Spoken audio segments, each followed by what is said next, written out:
গেল 15 বছরে বাংলাদেশ সিঙ্গাপুর সুইজারল্যান্ডে দূরে থাক উল্টো পিছিয়েছে বলে মন্তব্য করেছেন সড়ক পরিবহন ও জ্বালানি উপদেষ্টা মোহাম্মদ ফয়জুল কবির খান।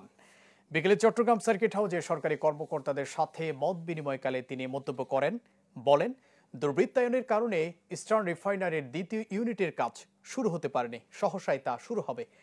আগামী ফেব্রুয়ারিতে কালুরঘাটের নতুন সেতুর কাজ শুরু হবে জানিয়ে উপদেষ্টা বলেন, সরকার অপরিকল্পিত বা লোকে দেখানো উন্নয়ন করবে না।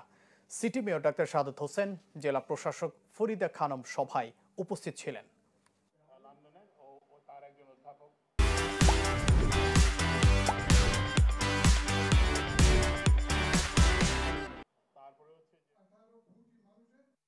প্রায় 40,000 কোটি টাকা দিয়ে পদ্মা রেল সংযোগ করা হয়েছে। তো এই প্রকল্প যখন পাশ হয় তখন বলা হয়েছিল যে এখানে বছরে 1400 কোটি টাকা রাজস্ব আসবে, মানে ট্রেনের থেকে। তো আমি জিজ্ঞেস করলাম যে 6 মাস তো হলো, কত টাকা পাইছো? বলে 37 কোটি টাকা।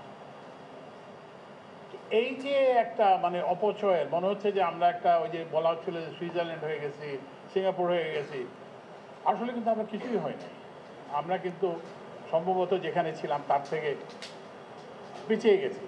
এই যে সন্দ্বীপের কথা বলা হলো, এখনও সেখানে মানুষ মারা যায়, এখনও সেখানে মানুষ কাদা পানিতে মহিলারা মাথায় ঝুড়ি নিয়ে তারপরে অতিক্রম করে।